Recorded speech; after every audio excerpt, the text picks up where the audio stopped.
Kasal po kayo. Ilan po ang anak ninyo? 5, ma'am. 5. Ilan taon na ang mga bata? Yung panganay ko, ma'am, nasa sa 32, ganyan, ma'am. 32 na. Opo. Tapos ang bunso nyo? Yung bunso ko, ma'am, nasa 22. 22. Okay, so gaano katagal na itong asawa nyo na medyo may kakaibang kilos? Bali, mag-isang buwan na po, ma'am. Nito mo lang na nalaman? Ito ko lang nalaman, ma'am. At paano nyo naman nalaman? Simula, ma'am, nung una, ma'am, sabi sa akin, meron daw siya mapapasukan na trabaho Okay. sa Pangasinan. Ngayon, pinayagan ko po siya. Ilan taon na po ba yung asawa nyo? Nasa 52, ma'am. 52. Opo, Okay. Tapos pinayagan nyo naman. Anong klaseng trabaho daw ang nahanap niya? Meron daw siya, ma'am, na sa may eskwelahan daw, ma'am, yung nagtitinda ng mga ulam, mga binibenta sa mga estudyante. So magiging parang kasama siya. Opo, ma'am. Okay. Ngayon, di sabi ko, salamat naman kung may trabaho ka na dyan, sabi ko.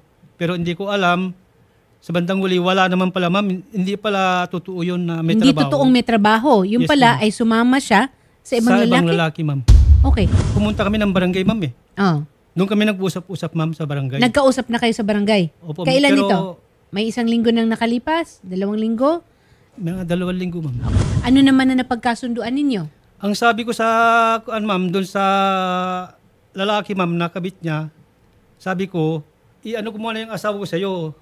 Binigay mo? Hindi, kunwari, ma'am, i-ano ko muna yung asawa. Kasi, ma'am, ayos naman sa akin ng asawa ko, ma'am, eh. Sa makatuwid, nagkaharap kayo sa kagawad Opo, ma'am. kasama yung sinasabing boyfriend. Boyfriend, ma'am. So, inamin nilang dalawa na nagsasama sila? Oo, ma'am, sabi pa nga nung lalaki, ma'am, eh, nagmamahalan kami ng asawa mo, sabi sa asawa ko. Eh, sabi naman ng... Ito ba? Oh, ma'am, yan, ma'am. Opo. Gaano katagal na pala sila? Ano, ma'am, isang buwan kalahati naman siguro, ma'am. Saan sila nagkakilala? Kasi yung asawa ko dati, ma'am, yung sinabi ko na, kunwari, nagtitinda ng kwan, Ng ulam? ulam. Ngayon, nakikita ng pamangkin ko, ma'am, na pamangkin ng, anak ng bayaw ko, ma'am, bali pamangkin ko na rin, na nakikita sila na inaangkas sa motor, ma'am. Umaangkas sa motor? Inaangkas sa motor. Okay. Tapos nakita pa rin sila, ma'am, na nagsasama na sila sa isang bahay, ma'am. Bakit? Hindi umuwi sa'yo? Hindi, ma'am, kasi nasa Pangasinan. Dito ako sa Montalban, ma'am. Montalban. Ah, nasa Montalban ka. Opo, ma'am. Nandito ka sa Montalban. Opo, ma'am. So sa makatuwid, sa buong ilang taon na kayong kasal? Mahigit? 25 years. Ay, 35 years. 35 years. 35 years, ma'am. Sa mahigit 35 taon. Opo, ma'am. Ngayon lang kayo nagkahiwalay at ngayon lang nangyari itong Ngayon lang nangyari, ma'am.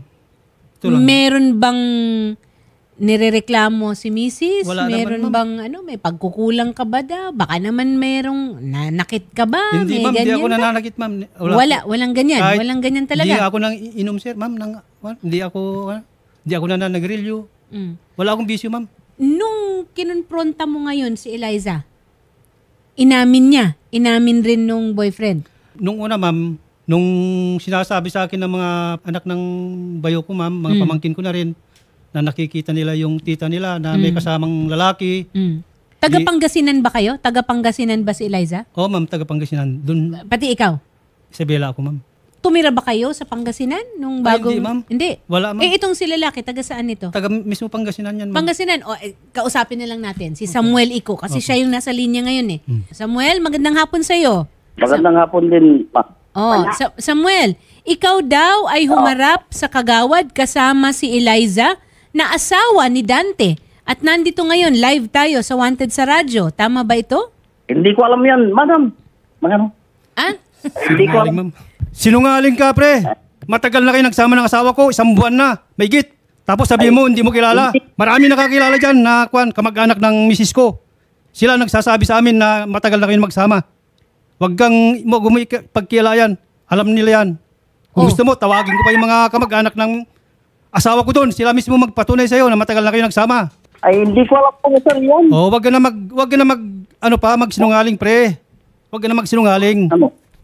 Samuel, kilala mo si Eliza, mamawag. Di ba nag-usap tayo sa barangay? Sabi mo sa asawa ko, mahal na mahal mo asawa ko. Nagmamahalan kayong dalawa. O, di ba? Ay, hindi ko alam yan, sir. Ay, nako. Sinungaling ka talaga, pre. Pag-sir mo na ako, sir. Sinungaling ka.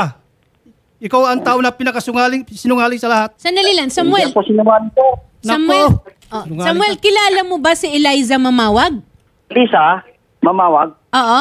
Oo, nakikita ko sa pisan nila. Oh. Doon sa nakatira. Ay, Maripe. Ay, O, No. kayo daw ay may relasyon. Totoo ba ito? ay, yung relasyon, wala. May marami kayong mga litrato eh. May marami kayong mga picture. Bakit? Yung picture, bagat. Ay, inisintya kong tao, madam, ay, Oh. sabihin nila sa akin na, papapicture tayo, sabihin nila. Hindi. Oh. Papapicture ako. May asawa ka ba, Samuel? Ha? May asawa ka Meron, ba? Pero, oo. Meron? Nasaan ang asawa mo? Wala na. Wala na. O ngayon, Oo. itong si Eliza ay niligawan mo ba habang nagtitinda ng ulam? Ayan may mga litrato kayo eh. Hindi ko niligawan. Hindi? Oh, Oh. mukhang nadaan sa bigote eh. Ganda ng bigote. Eliza, magandang hapon sa'yo. Maganda nga po din. Oo, Eliza, nandito si Apo. Dante, ang asawa mo. At ikaw ay pinagbibintangan na may lalaki na nagngangalang Opo, sige po. Samuel Iko. Ano ba ito? Wala po, hindi po. Walang katotohanan? Opo. Ano yung nangyari sa paghaharap ninyo doon sa kagawad, sa barangay? Di ba, tinanong ka pa ng kagawad kung sinong, sabi ng kagawad sa'yo, sino bang mahal mo, asawa mo o kabit mo? Ang bilis mong nagsalita, sabi mo, mahal mo yung kabit mo. Di ba? Diba, sige na, tigilan mo na, sasama mo ko sa'yo. Sige na. Sinungaling kayo. Sasama na, sasama na nga ako sa'yo. Sinabi ko pa sa'yo, nung pumunta kami ng Pangasinan, kinausap kita, sabi ko, sumama ka na sa akin para hindi na tayo makaabot ng ganito sa barangay, saka kay Sir Idol, sabi ko. Sabi mo, sige, di magpatulpo ka. Hindi na ako sasama sa'yo, sabi mo. Eliza, kasal kayo, di ba, ni Dante? Opo. O, bakit mo siya iniwan? Ayaw mo na kay Dante? Hindi naman. Bakit ka merong Samuel Iko na ngayon nagde-deny? Sabi ni Samuel, hindi ka daw niya kilala. Kilala mo ba itong Samuel Iko? Kilala ko siya. O, ano ang relasyon ninyo ni Samuel, Eliza? Alam niyo ba na pag napatunayan na meron kayong relasyon, ay pwede kayong kasuhan? Isang krimen ito. May sulat-sulat pa. Ito po, yung kasunduan po nila sa barangay, si Mr. Dante Mamawag na taga ganito ay nagpunta dito sa barangay hall ng Nalsyan Sur. Nalsyan Sur upang magkakaharap sila ng kanyang asawa na si Elisa Mamawag at ang kanyang kinakasama niya ngayon na si Mr. Samuel Iko. Napagkasundoan nila na ipapaubaya na ni Mr. Mamawag kay Mr. Iko ang kanyang asawang si Elisa Mamawag at wala nang pananagutan si Mr. Mamawag kung meron mang mangyari kay Mrs. Elisa. Mapupunta na ang responsibilidad kay Mr. Samuel Iko. Pinahihintulutan din ni Mr. Mamawag na madalaw ang kanilang mga anak. Manong Dante, pinamigay niyo yung asawa Hindi niyo? ma'am, kasi inano ko muna sa poder niya kasi ayaw sumama sa akin ng asawa ko, ma'am. Ayaw sumama. Ayaw sumama sa akin, ma'am. So inabando na kayo? Oo, ma'am. Kaya sabi ko dun sa lalaki, ayaw sumama sa akin yung asawa ko kasi magsama na kayo. Pag may nangyari sa asawa ko, sagutin mo, sabi ko, ma'am. Ano ba ang gusto niyo mangyari ngayon? Ang gusto ko lang sana ma'am mangyari, ma'am, kung humingi sa akin ng tawad, ano sa akin, para mabuo yung uli yung pamilya namin, papatawarin ko, ma'am. Pero kung magmatigasan, ma'am, sila, ma'am, handa ako kasuhan, ma'am. Silang dalawa. Pero malaman po natin kung talagang nagsasama po, attorney, si Samuel and si Ma'am Elisa kasi base attorney sa kasunduan, nagsasama po eh. Kap, magandang hapon po. Kap, ito pong kaso ni Dante Mamawag at ni Eliza Mamawag ay apparently may kasunduan at doon sa kasunduan, kinikilala ni Eliza at ni Samuel na nagsasama sila. Tama po ba ito? Yun po ang napagkasunduan nila dito sa barangay hall po, ma'am. Napumapayag si Sir Dante na ibibigay yung responsibilidad kay Sam at siya na ang may pananagutan if ever na may mangyari po sa kanya. Kaya wala na sa responsibility ni Sir Dante po. Okay. Sandali lang ha, ikaklaruhin ko lang. Ito kasing ganitong mga sitwasyon at ganitong mga usapan, hindi ito pwedeng kasunduan. Kung gusto nyo talaga maghiwalay, merong proseso para dyan. Okay? Tinatawag ito na annulment, declaration of nullity, o legal separation. Pero hindi pwede na isang kasulatan lang, tapos maghaharap kayo doon sa kagawad na parang wala lang. Kasi sagrado ang pamilya, sagrado rin ang pagpapakasal, yung tinatawag natin the sanctity of marriage. Kayo'y kasal sa simbahan, sa Opo, huwes, ma'am. simbahan Simbahan. pa, o mas lalo pa. 'Di ba? Pero Yes Kap, po, attorney. ito namang si Dante, handa naman pong magpatawad. At ang sinasabi niya, kung Okay po. sasama lang ulit si Eliza sa kanya, mabuo ang pamilya, handa naman siyang buong pusong tanggapin ang asawa niya. Yes po, ma'am. Oo. Sir, Kap, hindi pa naman kasi ito umaabot sa inyo, di ba? Mukhang wala pa itong... Hindi pa po, ngayon lang po. Kaya ano po, Mm-mm. actually hindi ko rin po consente nito, ma'am. Yes. Kaya kung po pwede, hindi namin to entertainin.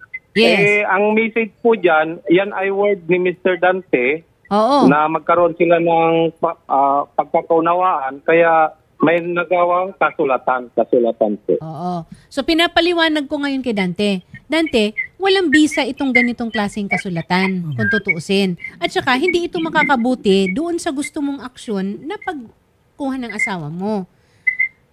Ano ba ang... Ito ngayon, nakikinig si Eliza, ano ang gusto mong sabihin sa kanya? Ang gusto ko lang sabihin sa'yo, bumalik ka na sa amin.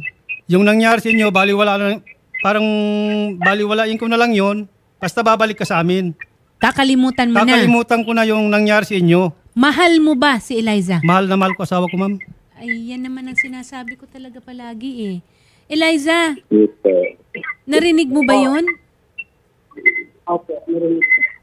O ano naman ang masasabi mo? Ayan no, sa gitna ng milyon-milyon na taga-subaybay ni Senator Idol Raffy Tulfo, ang asawa mong si Dante ay umamin na handa ka niyang patawarin dahil mahal na mahal ka niya. Handa ka rin ba na bigyan ng pagkakataon ang inyong relasyon?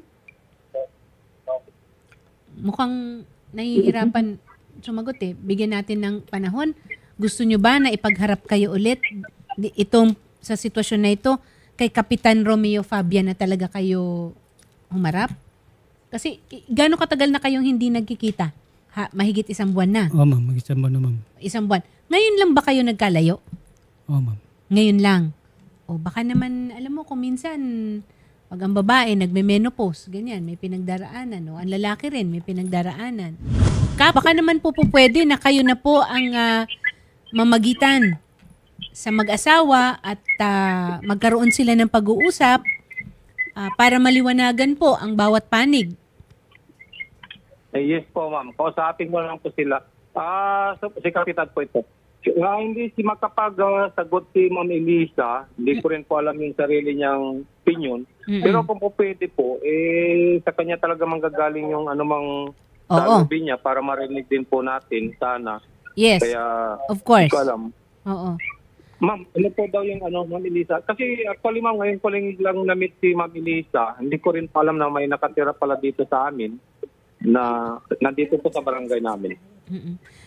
Kap, pwede niyo po bang maimbestigahan rin kung may magkasama si Ma'am Elisa tsaka si Samuel Iko? Sila ba ay nagsasama sa iisang bahay?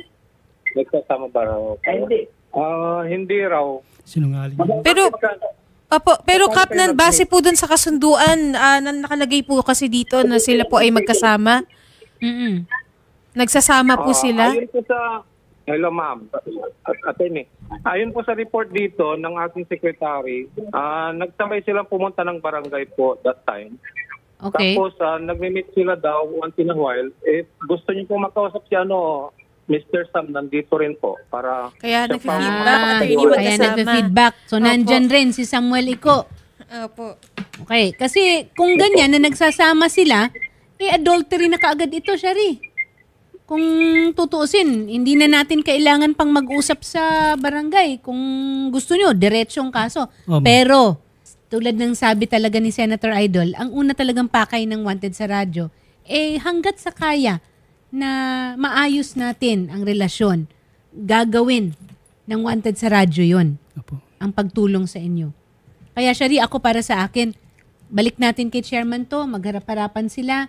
Tapos pag medyo mahimasmasan na lahat ng partido, makapag-isip ng mabuti, sasamahan ng staff natin. Opo. Ma'am Elisa? Opo. Ma'am, ano pong plano po ninyo para sa pamilya po ninyo at kay Sir Dante? pagkatawaran sa'yo, babalik na ako. Ito yung sa ginawa ko. Ang masasabi lang ko lang sa kanya, ma'am, kay Sir Dante, kay Ma'am Elisa, sila ang mag-usap na dalawa. Okay. Madam. So, labas ka sa usapan. Opo, ma'am. Hindi ka naghahabol kay Eliza. Hindi po, ma'am. Ganito, ma'am, yung sinasabi nila na may relasyon kami, ma'am, may pinsan dito sa pangasinan si Elisa. Tataga rito yung nanay niya. Pero, kung nakikita mo lang kami, may okasyon dito, may birthday. Siyempre, picture-picture. Sinungaling ka. Picture-picture. Kasinungalingan yung sinasabi mo niyan. Picture lang lang. Gumagawa ka lang dahilan mo para makalusot ka. Pero ngayon, nilalaglag na niya si Eliza. Eliza? Opo, ma'am, wala akong kaming relasyon. Wala talagang relasyon. Eliza, uuwi ka kay Dante, tama o mali? Uuwi po. Wala naman sa pilitan nito ha. Hindi pwedeng turuan ng puso. Pero ang sinasabi ko rin sa'yo, walang hindi na ipagpapatawad ang pusong umiibig at mukhang si Dante ay mahal na mahal ka. Opo. Tutulong po kami kapag gusto niyo pong mag-file ng kaso. Opo, ma'am. Okay? Wala pong problema sa amin, lalo na po't nakasaad naman po sa kasunduan na may pag-amin na sila po ay nagsama doon. Opo. Tutulong po kami mag-file ng case, pero gaya po ng sinasabi ni Attorney Aina and ni Senator Raffy, susubukan po namin na mag-usap po kayo, hindi lang po para sa relasyon po ninyo, kundi kung ano pan po yung plano po ninyo para sa mga bata. Pero kapag hindi na po talaga nagkaayos, sir, hindi po namin kayo pipilitin. Oo. Mag-file na lang po ng Magkaso kaso. na lang ako, ma'am. Yes po. Okay. Pero mas maganda rin kasi siya rin na mag-usap muna. Kasi tingnan ko anong punot dulo, ano yung hindi pagkakaintindihan. Madalas naman kasi sa hindi, nakukuha naman ang pag-intindi sa isa't isa, basta bukas ang loob at yung tinatawag nating communication lines. Okay? Sir Samuel, Delikado ang bigote ninyo. So, baka pwede ahitin na lang ang bigote. Lumayo na lang po tayo sa mga sitwasyon na maaaring pagdudahan o maaaring pagsimulan ng hindi pagkakaintindihan o baka humantong pa sa kasuhan. Okay, Samuel? Opo, ma'am. Okay. Alam mo naman na may asawa si Eliza siguro, no? Alam niya, ma'am. At hanggat hindi hiwalay, na yun talagang hiwalay sa korte, wag muna natin pakialaman. Hindi ito labada, na basta ihiwalay mo lang ang puti at saka sa dekulay. Di ba, Shari? Oo. Ma'am Elisa, opo. Sige po, ma'am. Bibigyan po namin kayo ng chance na mag-usap ni Sir Dante. At kung uuwi man po kayo, ma'am, pag-usapan niya po yun, ma'am, kung tatanggapin po ba kayo. Opo. Pero kung ako sa inyo, ma'am, mag-usap-usap muna po kayong dalawa, lalo na po ng mga bata. Kahit na nasa edad ng mga bata, alam nyo, may mga apo rin kayo, di ba? Opo, ma'am. Magpapasko. So, maganda na bukas ang loob ninyo para mag-usap-usap at magkaintindihan kayo ng mga bagay-bagay na hindi ninyo pinagkakasunduan. Yan. Sige po. Okay? Ma'am, wag niyo pong ibababa yung linya, Kap. Wag niyo pong ibababa. Bibigyan po namin ng chance na mag-usap si Sir Dante and si Ma'am Elisa po. Salamat po. Magandang hapon po.